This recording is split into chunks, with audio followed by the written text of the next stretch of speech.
Des bureaux qui tremblent, des routes éventrées et des habitants apeurés. Tous ont été surpris par la puissance de la secousse. Très vite, les secours tentent de prendre en charge les blessés qui affluent aux urgences de l'hôpital général de la capitale birmane. Certains arrivent à bord de camionnettes, sur des brancards improvisés.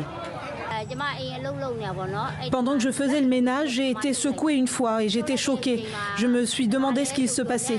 Immédiatement, les tremblements se sont intensifiés et je ne pouvais plus les supporter car nous étions au rez-de-chaussée.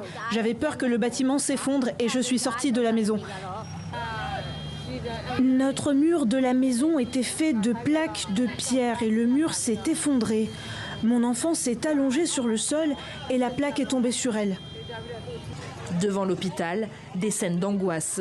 Certains pleurent, d'autres tremblent alors qu'ils tentent désespérément de joindre des proches pour assurer qu'ils sont en vie.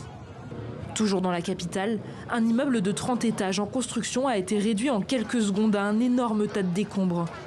Peu après la secousse, les secouristes s'emploient déjà à extraire des blessés, comme cette femme et son enfant coincés sous les décombres.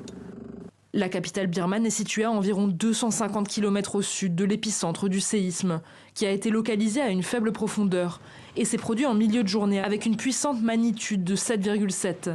Les autorités ont déclaré l'état d'urgence. Pour autant que je sache, les secousses sismiques étaient centrées sur Sagaing. Je suppose qu'il pourrait y avoir plus de victimes à Sagaing, comme il y en a eu à Naypyidaw. Par conséquent, nous avons déclaré l'état d'urgence.